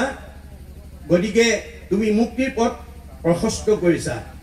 নাহি জ্ঞান যাৰ জাতি ধৰ্ম মাত্ৰ কৰে নিতে বলি বিশ্ব পঞ্চ যজ্ঞক আচৰে তাহাৰো শ্ৰুতব্য কথা আছে অসংখ্যাত হৰি বিমুখৰ হুৱে ব্যৰ্থে আয়ুপাত গতিকে এতিয়া শুকদেৱে পৰীক্ষিত কোৱাৰচলৰে আমাক কৈছে যে আজি আমাৰ সমাজত বহুতৰ জ্ঞানৰ অভাৱ সৎ জ্ঞানৰ অভাৱ নাহি জ্ঞান যাৰ জাতি ধৰ্ম মাত্ৰ কৰে আজি আমি বহুত মানুহে আমি ধৰ্ম আচৰণ কৰিছো কেনেকৈ যে পূৰ্বপুৰুষৰ নীতি অনুসৰি কত মন্দ মতি শাস্ত্ৰ নকৰে বিচাৰ কৰৈ কৰ্ম ধৰ্ম পূৰ্বপুৰুষ আচাৰ আজি আমাৰ সমাজত বহুত মানুহে পূৰ্বপুৰুষৰ নিয়মকে ধৰ্ম বুলি পালন কৰিছে শংকৰদেৱে কৈছে যে পৰম্পৰা ধৰ্ম নহয় পৰম্পৰা হৈছে এটা এটা সময়ত মানি চলা নিয়ম ই গতিশীল ই স্থিতিশীল নহয় গতিকে আমাৰ বুৰঞ্জীয়ে কৈছে যে আমাৰ উপৰি পুৰুষসকল যেতিয়া সভ্যতাৰ বিকাশ হোৱা নাছিলে যেতিয়া মানুহে ঘৰ বনাব নাজানিছিলে তেতিয়া আমাৰ উপৰি পুৰুষসকল ক'ত বাস কৰিছিলে পৰ্বতৰ গুহাত যেতিয়া জুইৰ ব্যৱহাৰ নাজানিছিলে তেতিয়া আমাৰ উপৰি পুৰুষসকলে কি কৰিছিলে কেঁচা মঙহ খাইছিলে যেতিয়া মানে কাপোৰ বব নাজানিছিলে তেতিয়া আমাৰ উপৰি পুৰুষসকলে গছৰ বাকলি পিন্ধিছিলে যেতিয়া পানী ফিল্টাৰ নাছিলে তেতিয়া মানুহে পুখুৰী নদীৰ পানী খাইছিলে আজি খাব নেকি বাৰু নাখায় কিয় মানে সময় গতিশীল যুগ গতিশীল সভ্যতা গতিশীল জীৱন গতিশীল সুখ দুখ গতিশীল জগত গতিশীল ধৰ্ম গতিশীল পৰম্পৰা গতিশীল গতিকে আমাৰ কোনো বস্তু স্থিতিশীল নহয় কাৰণ চাৰি যুগৰ ধৰ্ম বেলেগ বেলেগ সত্য যুগত ধ্যান ত্ৰেতা যুগত যজ্ঞ দ্বাপৰ যুগত পূজা কলি শৰীৰ কীৰ্তন বিনাই আৱৰণাই সেইটো আমাৰ যুগৰ ধৰ্মবিলাকো বেলেগ বেলেগকৈ আমাক দেখুৱাইছে শাস্ত্ৰই গতিকে মাধৱ পুৰুষে গোটেই জীৱশ্ৰেষ্ঠ মানৱক উদ্দেশ্যি কৈছে মিনতি বচন বোলো সৰ্বজন শুনিও শাস্ত্ৰৰ মৰ্ম আপোনাৰ কৌশল চোৱা যেবে তেবে নেৰিবাহা যুগ ধৰ্ম গতিকে যি যুগত যিটো ধৰ্ম সেই যুগ ধৰ্ম আচৰণ কৰিলে আমাৰ জীৱই গতি পাব নহলে এই তিনিটা লেয়াৰৰ ভিতৰত ঘূৰি থাকিব আপুনি পৰম্পৰাক ধৰ্ম মানি কৰিব পাৰিব কিন্তু ফল নাপাব গতিকে আমি ভাগৱত শুনি আমি যাতে সকলোৱে ভাগৱতৰ মতেদি যাম দে ভাগৱন্তই দুটা পথ দেখুৱাইছে এটা সোঁ এটা বাওঁ এটা আগম এটা নিগম এটা প্ৰবৃত্তি এটা নিৰ্বৃত্তি এটা সকাম এটা নিষ্কাম মানে এটা সগুণ এটা নিৰ্গুণ যিটো কথা আপুনি মইতো দূৰৰ কথা ব্যাসৰ দৰে বিদগ্ধ পণ্ডিত যাক ভগৱন্তই বেদজ্ঞ শাস্ত্ৰজ্ঞ টিকালজ্ঞ কৰি ধ্যানত ভগৱানক সাক্ষাৎ কৰিব পৰা যোগ্য ব্যক্তি কৰি জন্ম দিছিল তথাপিতো তেওঁ জীৱন্ততে অসুস্থতাত ভুগিব লগা হ'ল প্ৰথম স্কন্ধ ভাগৱততে এই কথা উল্লেখ আছে দিনেক পূৰ্বতে পৰা সৰস্বত ঋষি বদৰিকা শ্ৰমত আচন্ত ব্যাস বসী এদিন পৰাশৰ পুত্ৰ ব্যাসে বদৰিকা শ্ৰমত বহি আছে কেনেকৈ বহি আছে উগুল থুগুল মন নাহি সুখ শান্তি নপান্ত উপায় একো মনে গুণী কান্তি উগুল থুগুল মন এটা লৈ বহি আছে আৰু কিয় তেওঁ সেই উগুল থুগুল ভাৱে প্ৰতিক্ৰিয়া কৰিছে ভাবি চিন্তি উত্তৰ বিচাৰি পোৱা নাই ফলত কি হল অধু মুখে আছে বকি হুয়া নিশবদ কেহি বেলা তৈতে আহি মিলিল নাৰদ ভগৱানটোৱে নাৰদক পঠিয়াই দিছে যোৱা মোৰ ভকত বিপদত পৰিছে মানে ব্যাস হৈছে ভগৱন্তৰ অৱতাৰী পুৰুষ গতিকে তেওঁ বিপদগ্ৰস্ত হৈছে যোৱা তুমি আঙুলিয়াই দিয়া হাতে বিনা যন্ত্ৰ মুখে ৰাম নাম হৃদয়ত কৃষ্ণ মূৰ্তি স্ফূৰ্তি বিশ্ৰাম নাৰায়ণ নাৰায়ণ আনন্দ মূৰ্তি লৈ আহি গ'ল অহাৰ লগে লগে ব্যাস হচকিত হৈ গ'ল নাৰদৰ আনন্দ ফূৰ্তি মূৰ্তি দেখি তেওঁ হচকিত হৈ গ'ল আহা আহা দেৱ ঋষি পাদ্য অৰ্ঘ্য আচমনি লৈ আসনত বহাই উদ্দেশ্য ব্যাখ্যা কৰিছে পাদ্য অৰ্ঘ্য দুটা শব্দ প্ৰয়োগ কৰিছে পাদ্য মানে ভৰি ধোৱা পানী অৰ্ঘ্য মানে মুখ ধোৱা পানী অৰ্থাৎ আমি ভকতক ভৰি ধোৱা পানীয়ে মুখ ধুবলৈ দিব নালাগে এটো বেদৰ পৰিপন্থী গতিকে মুখ ধোৱা পানীৰ পাত্ৰ এটা আমাৰ বেলেগকৈ ৰাখিব লাগে গতিকে উদ্দেশ্য ব্যাখ্যা সুধাৰ লগে লগে নাৰদে ক'লে মই উদ্দেশ্য ব্যাখ্যা কোৱাৰ আগতে তুমি কোৱা তোমাক ভগৱন্তৰ বিদগ্ধ পণ্ডিত বেদজ্ঞ শাস্ত্ৰজ্ঞ ঠিকালজ্ঞ তুমি ধ্যানত ভগৱানক সাক্ষাৎ কৰিব পৰা যোগ্য ব্যক্তি কৰি তোমাক ভগৱানে জন্ম দিছে তৎসত্ত্বেও তুমি এনেকৈ মন মাৰি কিয় আছা মোক সেই বিষয়ে কোৱা এতিয়া ব্যাসে ক'লে কি বুলি হে দেৱ ঋষি মই নিজেই নাজানো মোৰ ক'ত ভুল লাগি গ'ল তুমি অৱতাৰী পুৰুষ হিচাপে বিদগ্ধ পণ্ডিত হিচাপে মোক আঙুলিয়াই দিয়া এই ক্ষেত্ৰতো ব্যাসৰ দায়িত্ব ভাৱটো প্ৰকাশ পাইছে ব্যাস নিজেও এজন অৱতাৰী পুৰুষ 24 অৱতাৰৰ নিজেও এজন অৱতাৰী কিন্তু মান্যতা নাৰদৰ ওপৰত দিছে এই দায়িত্ব ভাৱেৰে তেওঁ মানে আহ্বান জনোৱা নাৰদে তেওঁ প্ৰত্যুত্তৰ দি কৈছে নাৰদ বদতি শুনা মহামুনি ব্যাস তুমি সে কৰিলা সবে জগতকে নাশ হে ব্যাস তুমি গোটেই জগতক বিপদে পৰিচালিত কৰিলা কেনেকৈ নিৰন্তৰে পশুৰ লুৱাইলা তুমি প্ৰাণ নাহি মন্দ কৰ্ম আৰু ইহাৰ সমান তুমি প্ৰত্যেক দিনে হাঁহ আৰু ছাগলী বলি দি ধৰ্ম আচৰণ কৰাটো শিক্ষা দিলা ইয়াতকৈ আৰু বেয়া কাম নাই গৰিহিত কৰ্মকো কহিলা ধৰ্ম বুলি তোমাৰো বচনে লোক নাহিল সমুলি তুমি বেয়া কামো ভাল বুলি কৈ দিলা আৰু এই যুগৰ বিদগ্ধ পণ্ডিত কাৰণে সব মানুহে মানি ললে ফলত কি হ'ল আকস্মিকে লোকক শিকাইলা হিংসা ধৰ্ম নুবুজিলা তুমিও বেদৰ তত্ত্ব মৰ্ম তুমি মানুহক হিংসা ধৰ্ম শিকাই দিলা তুমি বেদৰ তত্ত্ব মৰ্ম তুমি নিজেই বুজি নাপালা চাৰি বেদ 14 শাস্ত্ৰ 18 পুৰাণ ৰচনা কৰি তুমি জগতৰ বিদগ্ধ পণ্ডিত বেদজ্ঞ শাস্ত্ৰজ্ঞ ৰূপে পৰিগণিত হলা পৰিচয় হ'ল কিন্তু তুমি বেদৰ তত্ত্বই বুজি নাপালা বেদে কি কৈছিল যত দেখা ভূত প্ৰাণী সবাহাকে বিষ্ণু মানি হিংসা এৰি কৰা উপকাৰ বেদে কৈছে যে মই সকলোতে আছো দে পাৰিলে কাৰবাক উপকাৰ কৰিবা কাকো হিংসা নকৰিবা কিন্তু তুমি হিংসা ধৰ্ম শিকাই দিলা মানুহৰ স্বভাৱ কি স্বভাৱে লম্পট বিষয়ত অনুৰাগ স্বৰ্গ পয়বু বুলি ৰংগে কাটে সংসাৰ মানুহ স্বাভাৱিকতে ভোগবাদী বস্তুবাদী হাঁহ আৰু ছাগলী বলি দিলে স্বৰ্গ সুখ পাই বুলি তুমি কৈ দিলা সব জপিয়াই পৰি আপোনালোকে যদি আজি এই চিঠিখনৰ পিছত যদি বিশেষ দস্তব্য এটা যদি ক'লেহেঁতেন যে আমাৰ এই মদাৰঘাট প্ৰাথমিক শাখাৰ ৰূপালী জয়ন্তী উপলক্ষে আমাৰ অনুষ্ঠিত কৰা ভাগৱত পাঠ ব্যাখ্যা অনুষ্ঠানত অংশগ্ৰহণ কৰা সকলো যুৱক যুৱতী আই বাপ সকলক মুখ্যমন্ত্ৰী পুঁজিৰ পৰা পঠিওৱা 50 লাখ টকা সাহায্য ৰূপে সমবিতৰণ কৰা হ'ব আৰু যুৱক যুৱতী সকলক একোটাকৈ স্ক্ৰীন টাচ মোবাইল ফোনো উপহাৰ দিয়া হ'ব এইবুলি যদি আপোনালোকে আজি ঘোষণা কৰি দিলেহেঁতেন বা চিঠি প্ৰচাৰ কৰিলেহেঁতেন ইয়াত আজি আপোনালোকে ডেকা গাভৰু বহুৱা ঠাই দিব নোৱাৰিলেহেঁতেন স্বাভাৱিকতে মানুহ ভোগবাদী বস্তুবাদী গতিকে তুমি হাঁহ আৰু ছাগলী বলি দিলেই তুমি স্বৰ্গ সুখ পালা বুলি ক'লে সব জপিয়াই পৰিল সিজিল তোমাৰ ঋষি পৰম অন্যায় নাহি সুস্থ চিত্ত তব সেহি অভিপ্ৰায় গতিকে তুমি এই ভুল পথে যে সমাজখনক পৰিচালিত কৰিলা তোমাৰ পাপ সিদ্ধ হ'ল যাৰ কাৰণে তুমি অসন্তুষ্টত জীৱন নিৰ্বাহ কৰিব লগা হ'ল এতিয়া ব্যাসে ক'লে দেৱৰ্ষি উপায় এটা আছে মূৰ উপদেশে কৰা ভাগৱত শাস্ত্ৰ প্ৰচাৰক গোবিন্দৰ গুণনাম মাত্ৰ তুমি এতিয়া 17খন পুৰাণত যি ভুল পথে সমাজক পৰিচালিত কৰিলা আজি আমাৰ সমাজত 17খন পুৰাণ মতে চলি থকা মানুহৰ সংখ্যা 90 জন মনত ৰাখিব 10 জনেহে ভাগৱত পুৰাণৰ মতে চলিছে 90 জন মানে পুৰাণৰ মতে চলি আছে গতিকে 17খন পুৰাণ লিখকজনে মানে ভ্ৰম হৈ গৈছিলে আপুনি মই বাছি যাব পাৰিম নেকি এই কথা আজি আমি উপলব্ধি কৰিব লাগিব গতিকে ব্যাসক নাৰদে ক'লে যে তুমি এতিয়া মূৰ উপদেশে কৰা ভাগৱত শাস্ত্ৰ প্ৰচাৰক গোবিন্দৰ গুণনাম মাত্ৰ তুমি 18 নম্বৰ পুৰাণ ভাগৱত সূৰ্য পুৰাণ ৰচনা কৰি 17খন পুৰাণত তুমি যি ভুল পথ দিলা ভাগৱত পুৰাণৰ দ্বাৰা নৎসাত কৰি দিয়া নহলে আৰু তোমাৰ গত্যন্তৰ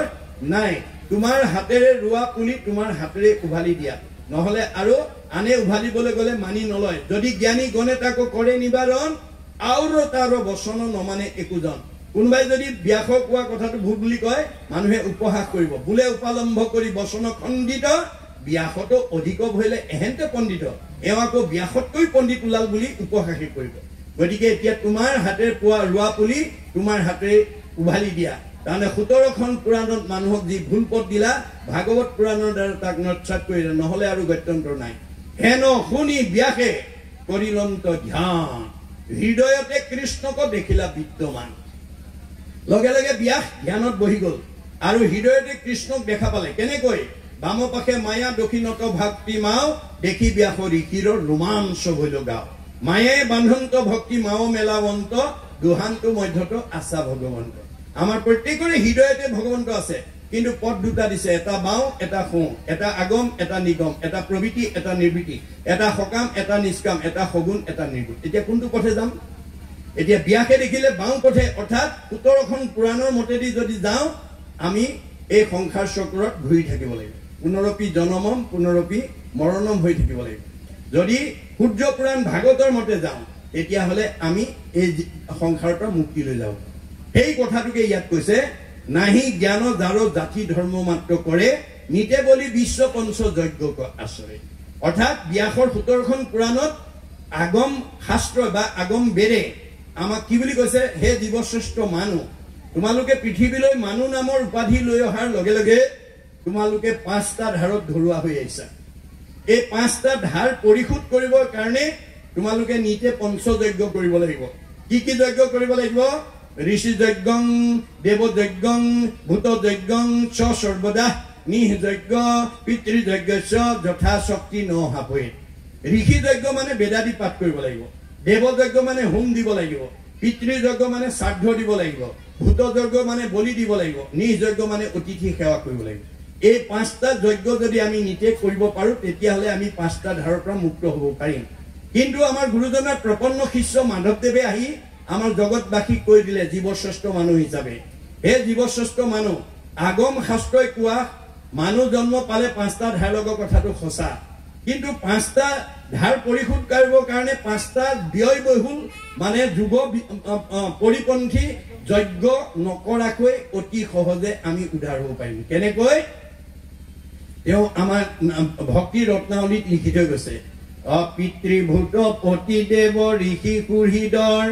উপজিলে তা সম্ভাৰ ঋণী হুৱে নৰ, হুমে দেৱ ঋণ খোজে তৰ্পণে ঋষি, বলিদানে ভূত শ্ৰাদ্ধ আদিয়ে পিতৃ, সমভাৱে কুৰ্হিদ খবৰ খোজে ঋণ, এহি মতে ঋণী সদা ভকতি বিহীন। আজিৰ দৰে যদি আমি ঈশ্বৰৰ কথা নুশুনো, নাপাতো, নকওঁ, তেতিয়াহ'লে এই মদাৰ খাটৰ বাস কৰি থকা ৰাইজে তপ জপ যাগ যজ্ঞ হোমব্ৰত কৰিব লাগিব। কায় বাক্য মন কৰি নিশ্চয় যিজন, মুকুন্দৰ চৰণত পখিল শৰণ, তাৰ খবৰ ঋণ খোজা গৈল সমস্তৰে, নকৰিও ঋণী আৰু নুহিষিতো নৰে। আমি কায় বাক্য মন একনিষ্ঠ কৰি মুক্তিদাতা ভগৱন্তৰ চৰণত যদি আশ্ৰয় ল'ব পাৰো তেতিয়া এই 5টা ধাৰে আমাক ঋণগ্ৰস্ত কৰি ৰাখিব নোৱাৰে। এই সহজ উপায় দিলে দেই। গতিকে আমাৰ সময়ৰ প্ৰতি লক্ষ্য ৰাখি সময়ৰ প্ৰতি লক্ষ্য ৰাখি আমাৰ ইমানতে আজি আমাৰ কাৰ্যসূচী আলোচনা চক্ৰ আমি সামৰিব বিচাৰিছো। অনাগত দিনত আমি আকৌ এনেকৈ একগোট হৈ আমি যাতে আকৌ বিশদভাৱে আলোচনা কৰি নিজৰ লগতে আমাৰ উঠি অহা প্ৰজন্ম আমি সমাজখনক যাতে ভক্তিমুখী অৰ্থাৎ পোহৰমুখী, পোহৰৰ পথেদি আন্ধাৰৰ পথ এৰি পোহৰ পথেদি যাতে আমি লৈ গৈ আমি জীয়াই থাকোঁতে শান্তি আৰু মৰিলে সদগতি পাওঁ, তাৰ কামনাৰে আজি আমি ইমানতেই আজি আলোচনা চক্ৰ সামৰিছো। এৰাম তাহাৰ চৰ্তব্য কথাও আছে সংখ্যাত, অহৰি বিমুখৰ হুৱে ব্যৰ্থে আয়ু পাত, হৰি ৰাম ৰাম ৰাম, জয় ৰাম, জয় নাৰায়ণ, জয় কৃষ্ণ, জয় জগৎগুৰু শ্ৰীমন্ত শংকৰ। অ হৰি অ ৰাম, অপৰাধ বিনাশন তজু নাম নাৰায়ণ, জানি নামে পখিল শৰণে, আনগতি নাহিকে মৰণে। অপৰাধ ক্ষমা কৰি তুমি দয়াশীল হৰি, মোক ৰক্ষা কৰি ও শৰণে ৰাম। মোক ৰক্ষা কৰি ওচৰণে ও হৰি ও ৰাম শ্ৰীমন্ত শংকৰ হৰি ভকতৰ জানা যে নকল্পতৰু তাহান্ত বিনাই নাই নাই নাই আমাৰ পৰম গুৰু ৰাম তাহান্ত বিনাই নাই নাই নাই আমাৰ পৰম গুৰু ও হৰি ও ৰাম পৰম শ্ৰদ্ধাভাজন ধৰ্মপ্ৰাণ বা বৈষ্ণৱ আইমাতৃ যুৱক যুৱতী প্ৰমুখে সুধীবৃন্দ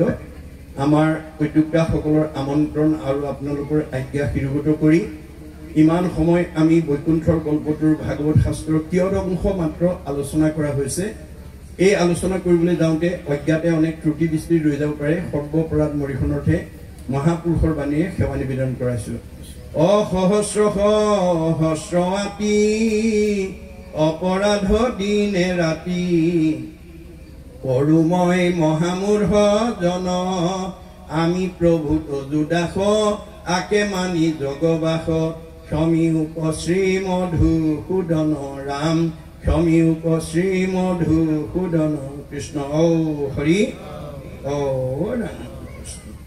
এতিয়া সেৱকীসকলৰ সেৱাটো জনাই দিওঁ য'তে আছে ত'তে কৃষ্ণ ও হৰি ও ৰাম অপৰাধ বিনাখন গাই দিওঁ অপৰাধ বিনাখন তজুনাৰায়ণ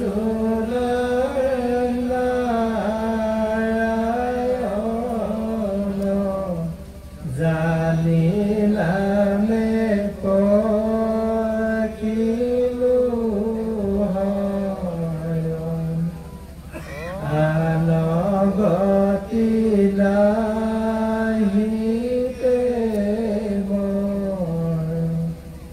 অপৰাধ ক্ষমা কৰি তুমি দয়াশীল হৰি মোক ৰক্ষা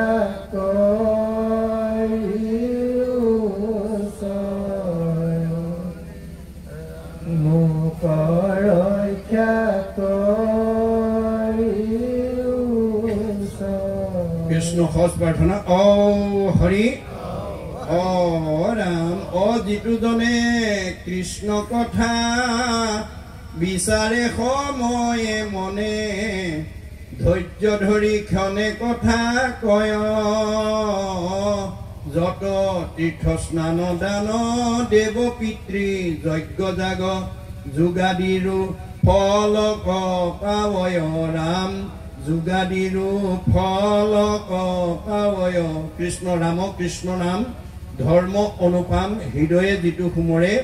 যত মহাপাপ নাম অপৰাধ সবে মখিমূৰ কৰে যত মহাপাপ নাম অপৰাধ সবে মখিমূৰ কৰে গুৰুদেৱ নাম ভগত চাৰি বস্তু প্ৰসন্ন হৈ সেৱকীসকলৰ যি মানে বাঞ্ছা কৰি প্ৰভুৰ চৰণত সেৱাভাগী নিবেদন কৰিছে সেৱকীৰ সেৱাক নিশ্চিত ৰূপলৈ ইহকাল পৰকাল অভয় চৰণত ঠাই দি জন্মে জন্মান্তৰে মনৰ সৎবাঞ্চিত শাৰী পূৰণ কৰি সবাৰ অতি মংগল কৰি ৰাম নাম হৃদিস্থিত কৰি এই দুদিনীয়া কাৰ্যসূচীৰে তেয়া সমস্ত ৰূপালী জয়ন্তী উদযাপনত অনেকখিনি ত্ৰুটি বিস্তি ৰৈ যাব পাৰে সৰ্বপৰাধ মৰিখন কৰি জন্মে জন্মান্তৰে তোমাৰ চৰণ সেৱা কৰিবলৈ শক্তি দি ভক্তিৰ পাত্ৰ কৰি অভয় পদ পংকস্থলৰ সকলোকে নিৰাপদে ৰাখিবই প্ৰাৰ্থনা ও হৰি ও ৰাম হৰি হৈছে কৃষ্ণ কৃষ্ণ আমি শ্ৰীমন্ত শংকৰদেৱ সমিতি পদাৰ্থ প্ৰাথমিক শাখাৰ ৰূপালী জয়ন্তী বৰ্ষৰ উদযাপন আৰু প্ৰাথমিক শাখাৰ তৰফৰ পৰা আজি আমি ভাগৱত পাঠ আৰু ব্যাখ্যাৰ প্ৰৱচনালৈ আমি এটি সম্বৰ্ধনা পত্ৰ যুগুত কৰি ৰাখিছোঁ সেয়েহে আমি সম্বৰ্ধনা পত্ৰভাগ তেখেতলৈ আমি প্ৰদান কৰিবলৈ বিচাৰিছোঁ লগতে আমি এভাগ সেৱাও আগবঢ়াব বিচাৰিছোঁ এই সেৱাভাগ প্ৰভুজনাই যাতে আমাক নিশ্চিতৰূপে গ্ৰহণ কৰে সেয়েহে আমি আমাৰ এই সম্বৰ্ধনা পাঠভাগ আমি পাঠ কৰি প্ৰদান কৰিবলৈ বিচাৰিছোঁ। আমি মনোৰঞ্জন নন্দৰীয়া বাপজনক এই সম্বৰ্ধনা পাঠভাগ পাঠ কৰিব আৰু আমাৰ প্ৰাথমিক শাখাৰ সভাপতি আৰু আদৰণি সমিতিৰ সম্পাদকৰ লগতে আই বাপসকলে জ্ঞাপন কৰিব।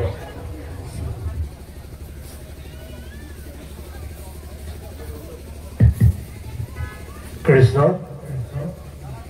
শ্ৰীমন্ত শংকৰদেৱ সমিতি বনাৰঘাট প্ৰাথমিক শাখাৰ নামগৃহৰ ৰূপালী জয়ন্তী বৰ্ষৰ কাৰ্যসূচীৰ ভাগৱত পাঠ আৰু ব্যাখ্যা আগবঢ়োৱা শ্ৰদ্ধাৰ শৰণাচাৰ্য জগত বনিয়া বাপজনাৰ সাৰুৱা বক্তব্য ব্যাখ্যাই আমাৰ অঞ্চলটোৰ উঠি অহা প্ৰজন্মৰ লগতে আমাৰ এই অঞ্চলৰ বাপ সমস্ত ৰাইজক যথেষ্ট উপকৃত কৰিছে বুলি আমি অনুভৱ কৰিছোঁ। তেখেতে খুব সুন্দৰভাৱে বিজ্ঞানসন্মত দৃষ্টিভংগীৰে সমাজৰ কুলসিত ব্যৱস্থাক একশৰণ নাম ধৰ্মৰ জৰিয়তে কেনেধৰণে এখন সুস্থ সমাজ গঢ় দিব পৰা যায়, কেনেকৈ আমাৰ অনুষ্ঠানবোৰ বৈকুণ্ঠৰ পুৰীলৈ ৰূপান্তৰ কৰিব পৰা যায়, মানৱ সৃষ্টিৰ আজিত আমাৰ সমাজ ব্যৱস্থাৰ কৰণীয় দায়িত্ব কৰ্তব্য কি, এখন সুস্থ সবল শৃংখলিত সমাজ গঠন কৰিবৰ কাৰণে আধ্যাত্মিকতাৰ প্ৰয়োজনীয়তা কি, এই বিষয়বস্তুসমূহ খুব সুন্দৰভাৱে তেখেতে ব্যাখ্যা আগবঢ়ালে। তেখেতৰ ব্যাখ্যাত আমি আপ্লুত হৈছোঁ। তেখেতৰ ব্যাখ্যাই আমাৰ উঠি অহা প্ৰজন্মৰ লগতে এই অঞ্চলৰ আই মাতৃ আৰু বাপ সমস্তক আৰু উঠি অহা নৱপ্ৰজন্মক এটা সুন্দৰ পথ দিব বুলি মই আশা কৰিছোঁ। আমি উদযাপন সমিতিৰ তৰফৰ পৰা তেখেতলৈ এখনি সম্বৰ্ধনা পত্ৰ প্ৰকাশ কৰিছোঁ। তেখেতক আমি সম্বৰ্ধনা পত্ৰ প্ৰদান কৰিবৰ কাৰণে আগবাঢ়িছোঁ। তাৰ আগমুহূৰ্ততে আমি সম্বৰ্ধনা পত্ৰখন পাঠ কৰি দিব বিচাৰিছোঁ। শ্ৰীমন্ত শংকৰদেৱ সমিতি বনাৰঘাট প্ৰাথমিক শাখা নামগৃহ ৰূপালী জয়ন্তী বৰ্ষ 2025 চন, স্থান বনাৰঘাট প্ৰাথমিক শাখা নামগৃহ, তাৰিখ 20 নৱেম্বৰ 2025। সম্বৰ্ধনা পত্ৰ প্ৰতি শ্ৰীযুত জগত বনিয়া শৰণাচাৰ্য শংকৰদেৱ শ্ৰীমন্ত শংকৰদেৱ সংঘ। হে পৰম কৃপালু বাপজনা, ভাৰতৰ অতুলনীয় সৌন্দৰ্যৰ প্ৰতিভূ অসমৰ প্ৰকৃতিৰ লীলাকেন্দ্ৰ, য'ত প্ৰকৃতিৰ ৰূপ মাধুৰ্যই মানুহৰ সৌন্দৰ্য পিকাঘু মনক আহুৰাত্ৰিৰ আহ্বান জনাই সুন্দৰ আৰু সৌন্দৰ্যৰ ৰাজ্যলৈ। এই অসম নানা জাতি উপজাতিৰ মিলন ক্ষেত্ৰ। সময় বিৱৰ্তন অনুসৰি অতি সাম্প্ৰতিক কালত বিজ্ঞানৰ অৱদানেৰে পৰিপুষ্ট এই সেউজ ভূমি অসম। হে বাপ, আজি আমি য'ত আৰু আপুনি পদাৰ্পণ কৰিছে য'ত, এই অসমৰ পূব দিশৰ এটি নিভূততম নিৰ্বিগুণ এডোখৰ পৰগণীয়া পংকিলময় ঠাই মদাৰঘাট। আজিৰ প্ৰায় 12-13 বছৰ পূৰ্বে য'ৰ মানুহ য'ত যুগ যুগ ধৰি প্ৰগতিৰ কামনাৰে অৱসাদ জৰ্জৰিত হৈ আছিল, য'ত জীৱন যুঁজৰ একমাত্ৰ আহিলা আছিল নিজৰ দুৰ্বাহু। এধানি জোনাকী পৰুৱাৰ পোহৰৰ বিজুলীৰ ৰঙীন ৰশ্মি, য'ত নাছিল চিকিৎসাৰ সেৱা, অতীতমুখী গৰ্বিত গাতেৰে পৰিপূৰ্ণ আছিল ইয়াৰ বাট পথ। অতি পংকিলময় ঠাই এয়াই মদাৰঘাট। তেনে এক সময়তে শ্ৰীমন্ত শংকৰদেৱৰ একশৰণ নাম ধৰ্মৰ প্ৰতি আকৰ্ষিত হৈ 2020 চনত কেইজনমান ধৰ্মপ্ৰাণ ব্যক্তিৰ আপ্ৰাণ প্ৰচেষ্টাৰ লগতে ত্যাগৰ ফলত এই শ্ৰীমন্ত শংকৰদেৱ সমিতি নামগৃহৰ ভাগ প্ৰাণ পাই উঠে। বহু ঘাট প্ৰতিঘাতৰ মাজেৰে আজি প্ৰচেষ্টা বৰ্ষ অতিক্ৰম কৰিলে আজিৰ এই মধুৰ ক্ষণত আপোনাক পাই আমি ধন্য মানিছোঁ। আপোনাৰ ভাগৱত ব্যাখ্যাৰ শ্ৰৱণ কীৰ্তনে আমাৰ ভকতসকলৰ লগতে নৱপ্ৰজন্মৰ মাজত গুৰুজনাৰ ভক্তিৰ ভাৱ অবিৰত চৰ্চাৰ পথ মুকলি কৰিব বুলি আশা কৰিলোঁ। আপোনাৰ মহানুভৱতাৰ প্ৰতি কৃতজ্ঞতা প্ৰকাশ কৰিবলৈ ভাষাহীন আমি আপোনাৰ পবিত্ৰ চৰণত সেৱা জনাই এই সম্বৰ্ধনা পত্ৰ জ্ঞাপন কৰিলোঁ। প্ৰভু ভগৱন্তই আপোনাক দীৰ্ঘজীৱী কৰি ৰাখক। আপোনাৰ পথেৰে যাত্ৰীক হওক সহস্ৰজন, ধ্বনিত হওক কৃষ্ণৰ বাণী কৃষ্ণ। ইতি দম্ভী গগৈ সভাপতি, শুক্লেশ্বৰ মেচ সম্পাদক, ৰূপালী জয়ন্তী উদযাপন সমিতি 2025 বৰ্ষ, ৰতন মেচ সভাপতি, বৈকুণ্ঠ ৰাভা সম্পাদক, শ্ৰীমন্ত শংকৰদেৱ সমিতি মদাৰঘাট প্ৰাথমিক শাখা। আমি তেখেতৰ যি হাৰুৱা বক্তব্য সেই বক্তব্যই আমাক আপ্লুত কৰিছে